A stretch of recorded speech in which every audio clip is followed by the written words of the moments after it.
السمك المفلتر ده الزبرة والحمار الوحشي. نسمع الكابتن بقى طبعا. مع البغبغان والحريق الملون ده هنشوف ان كمان مختلفين عن بعض البغبغان. السمك الاسود ده الجراح اسمه الجراح. الشعب المرجاني شفناه كلها شعب مرجانية صح بالشكل اللي جوه. السنتي من الشعب بياخد سنة، المتر بياخد 100 سنة بتاعه. سمك الفراشة النضال الأصفر أو ماسك أبيض دي الفراشة اللي ورا دي.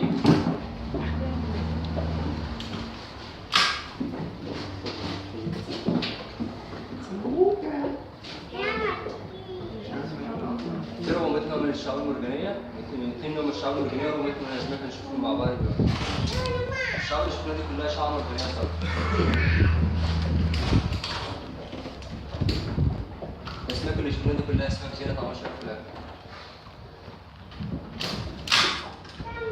بس أنا قدام على الشعاب المرجانية كده نلاقي محار زي الشفاف كده بيفتح يقفل قدام هنا فوق زي الشفاف كده، بيفتح يقفل ده اسمه محار أو صدى. هيجي تاني وأوريهولكوا تاني.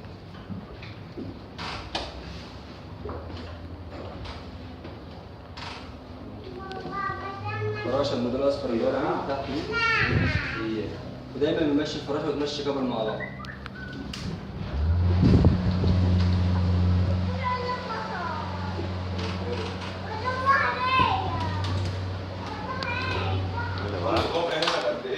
نعم؟ العمق هنا حوالي كده 4 متر ورا كده، بيننا وبين الشعب أقل من 2 متر.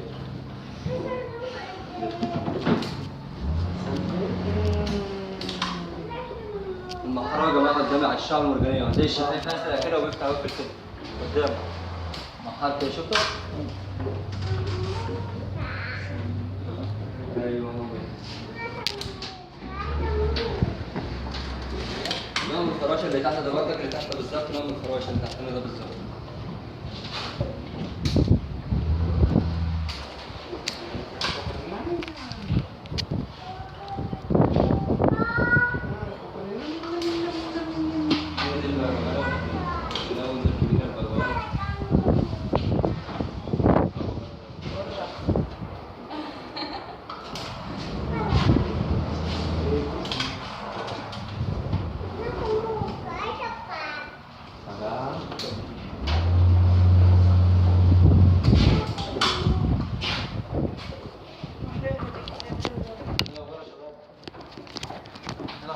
الحمد لله حلو.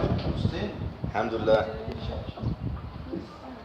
ده البغبغان اللي اللي بيتاكل بقى، البغبغان اللي بيتاكل بقى، البغبغان اللي بيتاكل بقى، ده اللي بيتاكل. كل اللي بتاكله؟